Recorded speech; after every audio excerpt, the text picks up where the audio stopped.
So comment, subscribe, dislike, or like.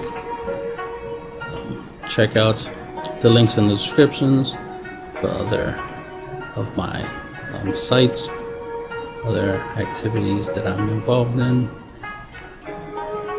Got a whole bunch of Facebook groups you can check out. I play multiple card games, so I do music among other things, so check out the links in the description. Dragon Ball Super Masterclass Lesson 35, Side Decking. I personally don't side deck. I'm more of a main deck type of player, but if I were to side deck, I'll pretty much use similar concept to main decking for my sideboard. For example, like I main deck certain cards because they're really good. They're good in the main deck, but they also have certain abilities, certain functions, like Gotenks, for example, is good as a main deck card because it has certain uses that will be useful in certain matchups. But if I don't face those matchups, then it's just a pretty basic card, which makes it still good to play. Because inherently it's a good card. It's dual attack as blocker. Those two skills alone makes it good to be used in main deck. But then it has the two effects of drawing two cards and choosing up to two of your opponent's battle cards, ignoring barrier, and bottom decking them. So those aspects, makes it good. It's a side deck option in case I go up against a deck that likes to play stuff with barrier. Then the barrier part of the card, comes in handy. It's a good effect already by being able to get rid of up to two battle cards. But then the addedness that it does ignore barrier is what makes it very, very specific for when you need it for a specific situation. Because on average, your deck is probably going to already have stuff that get rid of battle cards already. You're probably going to have battle cards that have the ability to KO battle cards, or your leader KOs battle cards, or something like that, or extra cards to KO battle cards. So you're already going to have the ability to get rid of battle cards. So it's not like you need this ability to get rid of battle cards specifically, because you probably already have that effect. But those cards probably don't ignore barrier, therefore that's where this comes in, because it does ignore barrier. So that is the point. That's what allows you. That's what makes it where you choose one over the other. For example, we got Gogeta. His ability is a -1 ability, and it's roughly the same as the Gotenks. Choose up to two of your opponent's battle cards, return them to the owner's hands. Then you can play a blue Saiyan, 2 costs or less from your hand, with the skills negated for the turn. But the first part is to choose two of your opponent's battle cards and return to the hand. Similar to, bottom decking them, because the main idea is you're getting them off the board. So it's similar, but not exactly the same. This ignores barrier, this does not. This is essentially, it's a turn 4 play, this is a turn 3 play. They're both 20k and they're both dual attack, so there's similarities there. So if you ever need to side deck this out and bring this in, so that way you can still have the 20k dual attack, play it a turn earlier, plus still have the ability to do its ability to get rid of 2 battle cards, this would be a good card to side in if you need to get these effects and stats out sooner, because you're essentially just sacrificing the ignore barrier part, the blocker, and the draw 2 effect of Gotenks by playing the Gogeta. So it's just a slightly watered down version of Gotenks, which is the idea. Because sometimes you just need to do something sooner than later. So that's just one way that I will side deck, because it's like Gotenks is good because I know I could play it. I mean, Gogeta is good because I know I could play a turn earlier. It's similar to Gotenks. So it's a good card, but blocker, the ability to draw a card, or ignoring barrier is, probably what I want more, and it's the better effects. So that's why I would pay that one extra specified blue to play, which is why I main deck Go Tanks. But if I had a side deck, I would have the Gogeta just in case. Another thing is, what I would do with a side deck is that I would have cards that are similar to cards I already have. So in case I need more of something, like Violent Rays, for example, good Floodgate Negate. But if in a certain matchup I don't see it as often, or I don't see it as often, like it doesn't pop up as often as I would like, then I can side in Unending Awakening, for example, or something similar. I'm just using this one as something similar that would give me, that essentially would give me somewhat of a Violent Rays type of effect, which is basically to survive a turn and to reduce how many times my opponent can attack me. So we'll add more of what I already have. Not necessarily play something that's totally different than what I already have. Just play more of what I already have. That way I have a higher chances of getting it. Because if I chose something, just because it's good, right? Like Violent Rays, for example, negates an attack already. Right? It's a negate, right? And negate an attack. That's generically good, right? Negating an attack. But then it has the ability where I could, stop multiple attacks. It's a floodgate negate, right? So that right there makes it really, really good. Which is why I would use it. Period. So having extra cards that have similar effects to Violent Rays that I can put in my sideboard. So when I need more Violent Rays like effect, I want to increase my chances of having something that's like Violent Rays pop up while I'm playing and use it to get that extra turn that I need to flush out a win. I will get that because I had it. So it's just more about increasing the consistency of my main deck more than just trying to change up the deck to in a way where I'm doing things differently. It's more of just doing what I already can do more consistent. So to me, I would use a side deck more to add consistency to my deck, not necessarily just change it because of the matchup. Because essentially that's what most people do, is they change certain cards in the deck to make their deck more designed, more geared towards that matchup. For me, it's more just doing more what I already can do and then make use of that. Right? Use what I already have and win that way, as opposed to just flat out, changing my deck's main strategy, main design, but just to have something that can, weaken my opponent's deck strength, instead of trying to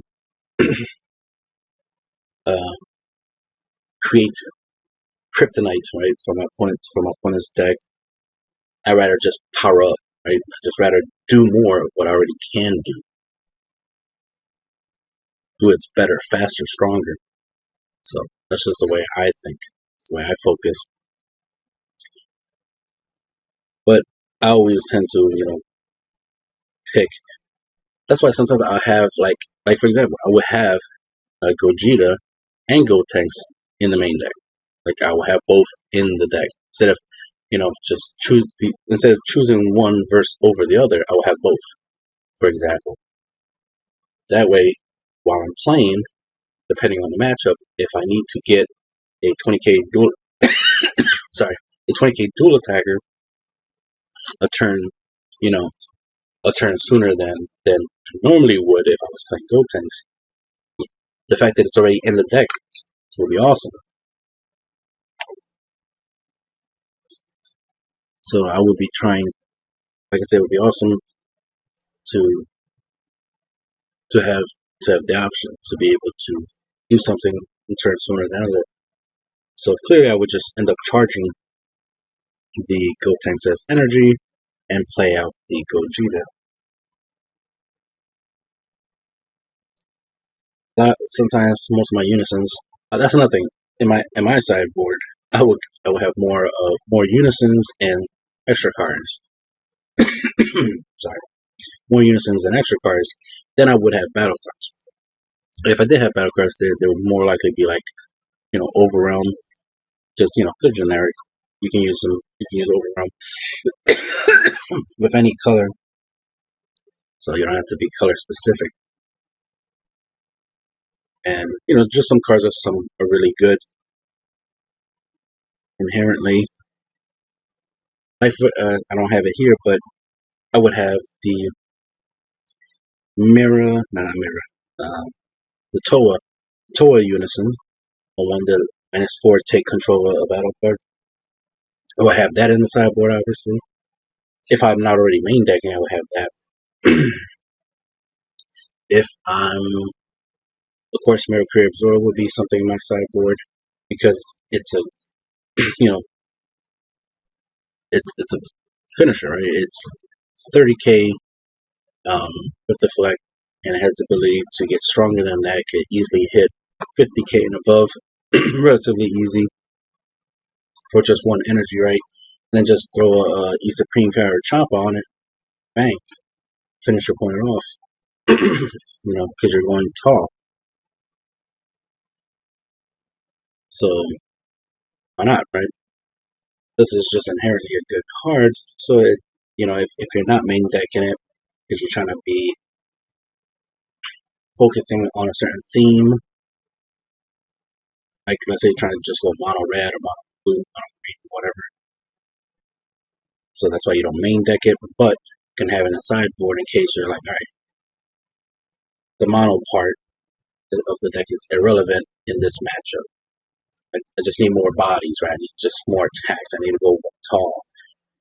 Especially if you notice your opponent hand size tends to be a lot less than yours during the match, then this will be a good card to throw in, to side in, because, it can easily go tall, which can drastically increase your chances of getting that final attacks through for game. So it acts as a win con, obviously. And that's another thing is, I would side deck win cons. So I would have unisons, extra cards, overwhelm cards, and win cons. Anything that I can side in that gives me an extra ability to win. And like board wipes. So I'm using this Goku here off to defeat King Piccolo as an example because it has a board wipe effect. So that's another thing, I would have a side deck would be board wipes, like I said, overwhelm and board wipe. Like Secret Identity Mass Same, people tend to like using that. Some main deck, some side deck. Like Mass Same, some people use side deck. Versus Crusher Goku. So those are some of the side deck cards some other people use. I would, would have a Secret Identity Mass Same in my sideboard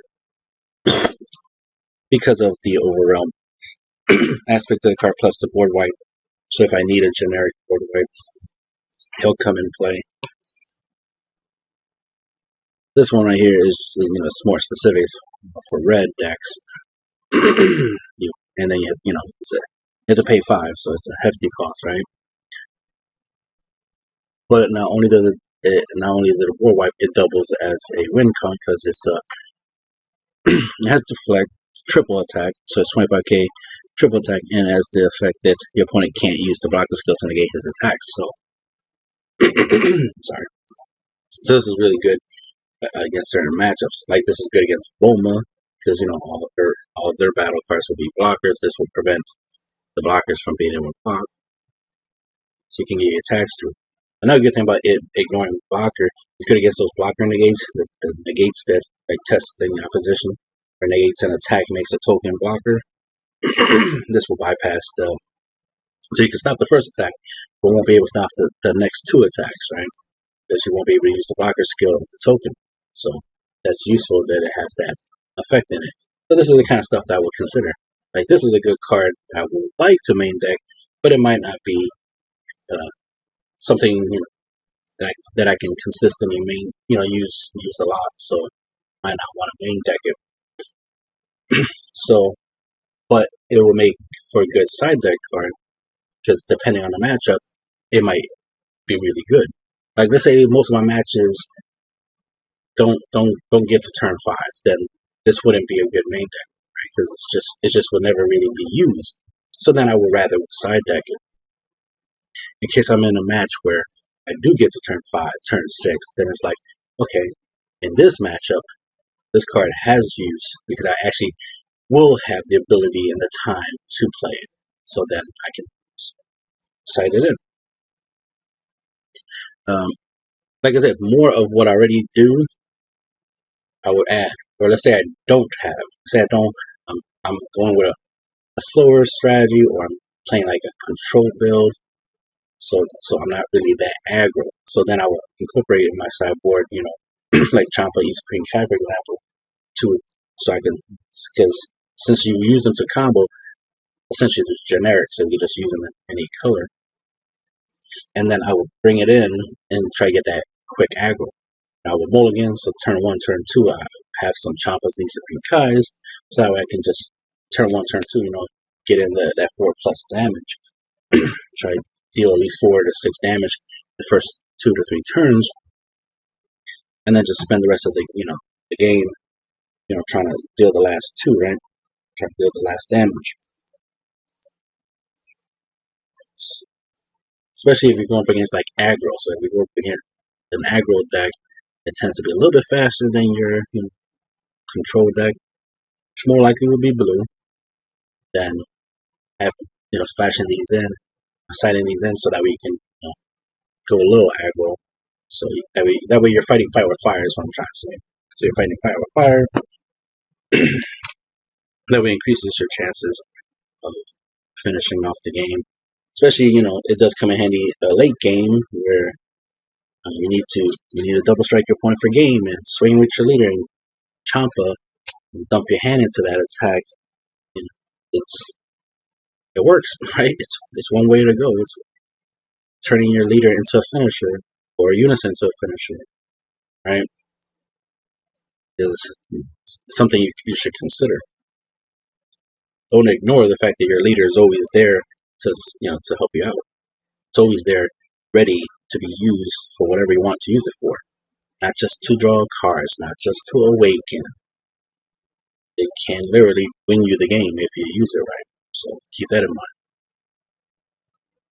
mind. Not much really else to say, because I don't really try to focus on like floodgates. Like, my sideboard would not consist of Black Mass Sane,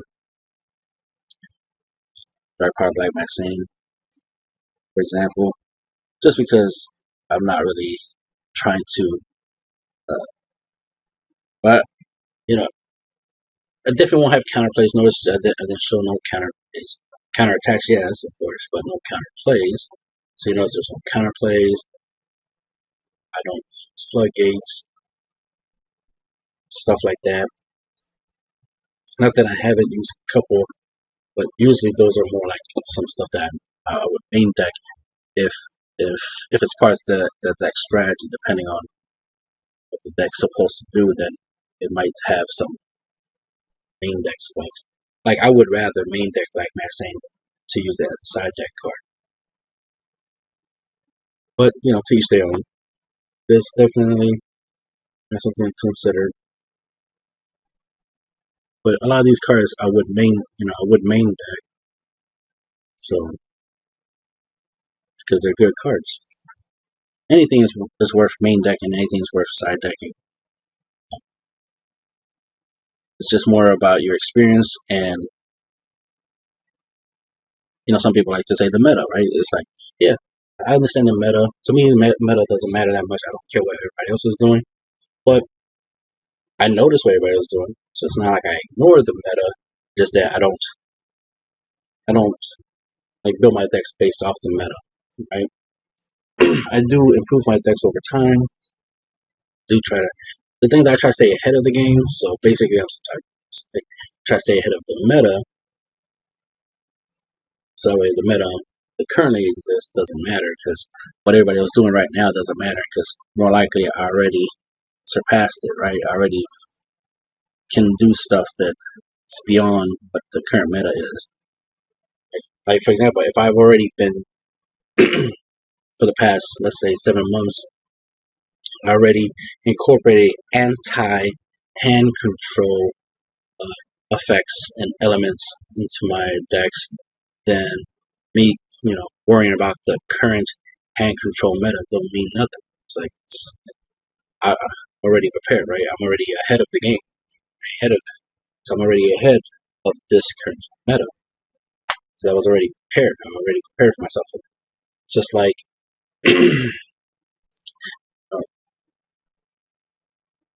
dual attack, the idea of more players are going to play stuff that has dual attack,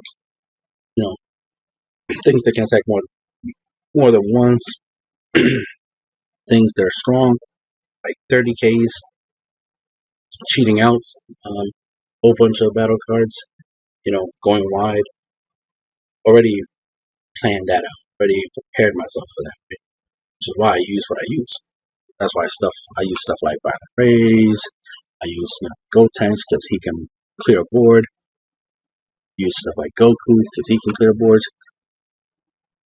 Looking at effects like Gogeta. So some cards that some people won't consider or use, I would. And somebody would look at Gogeta and be like, yeah, he's good like in a blue deck or whatever because he has a permanent, which works good with a blue leader. But you don't have to have a blue leader to use this card. You can use this card just for the fact that it's 20k dual attack and it's -1 ability. Just to clear your points. You use it just for that, just because it's essentially a Goten, but 1 turn sooner. So you can use it. You can use it that way. So, and by being able to play it, what's nice about him being a 3 cost is because on turn 4, which normally you would play this, you play him instead, which saves you an energy, so that you still have 1 energy left. You can use that 1 energy for a E Supreme Kai. So for the same amount of energy it would have cost you to play this thing, Gotenks, you would play Gogeta and E Supreme Kai instead. So you get to play 2 cards and get something extra. You could potentially do 3 damage, with this 2 card combo, as opposed to just only being able to do 2 damage, with just playing Gotenks. And you still have the ability to get rid of 2 battle cards with the effect, so you're not losing that, aspect, but you are losing blocker but gaining 10k in double strike. So look at it that way. So these are the things I take into account and consider. It's funny, I understand that a lot of people can't see the thought process behind a lot of the stuff that I use. Like somebody might see me have unending awakening in a deck, and they might think they understand why it's in there, but not really understand why it's in there. Like they don't understand why I use it.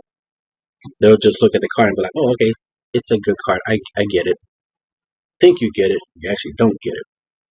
There's more to it than you think.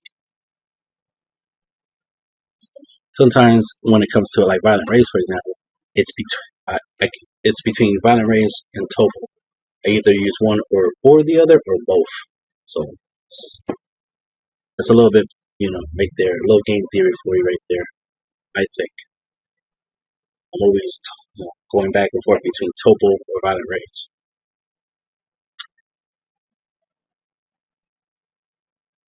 Because technically they work similar. It just Violent Rays is just 1 red energy, Topo is 1 red and 1 of any other color, so Topo just costs 1 more to play. Plus, both requires you to discard, but 1 costs 1 the other, and 1 has can prevent a lot of attacks that 1 could prevent a lot of attacks if your opponent's hand size is small. So it usually depends. Plus 1 gives you a body on board. So I prefer to have both, but there's times where I have to choose one or the other. And that's where a side deck would come in. If I use side deck, that's where side deck would come in. Because then I'd just be like, okay, I guess I'll just main deck Violent Rays because it's cheaper, and just side deck Topo. But you know, and I'll simplify it that way. But sometimes it's like, I gotta choose one or the other. Can't have both. When I can't have both, I just take both, right? So, see you in another video.